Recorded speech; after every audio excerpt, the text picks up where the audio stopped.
Hi guys, welcome to another episode of Bible Banter with Gaga, where we pull everyday wisdom from scriptures, no matter how old the scroll is. Long time no see you guys, long time no hangout. So, I've been hanging out in Numbers 10, and 3 or 4 verses hit me. Verses 8, 29, 30, and 31, and we're going to break them down here. So first off, Numbers 10 verse 8 says, the sons of Aaron, the priests, are to blow the trumpets. This is to be a lasting ordinance for you and generations to come. And in the Old Testament, I tend to see this for you and generations to come back to back. But then I'm wondering, a lasting ordinance, that's a law set in stone, right? Permanent, not negotiable. But here's my question. Where are all these permanent ordinances or laws today? Do we still have priests blowing trumpets to call gatherings?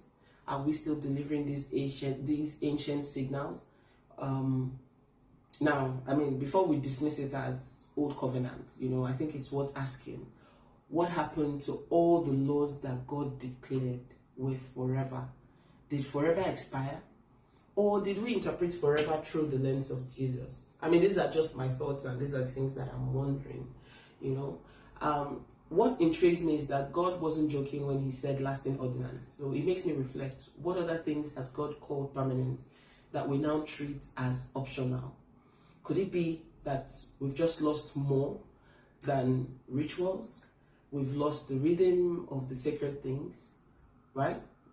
My thoughts. Now, if we go to verses 29 to 31, it's a whole sermon in 3 verses. Yeah, and it reads, one day Moses said to his brother-in-law, Hobab, son of Reuel the Midianite, we are on our way to the place the Lord promised us. For he said, I will give it to you. Come with us and we will treat you well, for the Lord has promised wonderful blessings for Israel. But Hobab replied, no, I will not go. I must return to my own land and family. Moses said, please don't leave us. You know the places in the wilderness where we should camp. Come be our guide. Now, it is humility for me, right? Now, let me tell you why I'm stuck on this. Moses literally talks to God, Moses sees the glory cloud. He gets the instructions straight from the source. He's talking to God, he's arguing with God. Yet he's asking his brother-in-law to come along because he knew the terrain better. He was a local, he was a wilderness expert. So Moses had God, yes, but he also understood the value of human experience. That's leadership and humility. He didn't say, God talks to me, so I don't need you. He said, you know this land, walk with us. Now, what's even more beautiful for me is that he asked, he did not command. Even though he had spiritual authority, he chose rational respect for position and power, over power. Now, here's the banter for these verses. How often do we ignore the wisdom of people around us because we think we're more spiritual than them, we think we're better than them? Or how often do we expect people to follow us just because of our title? Moses reminds me that divine instruction doesn't cancel human insight, and true leadership doesn't demand it, it invites.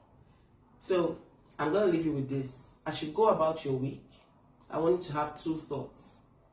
I want to leave you with 2 thoughts. Number 1, what have you stopped honoring that God once called permanent?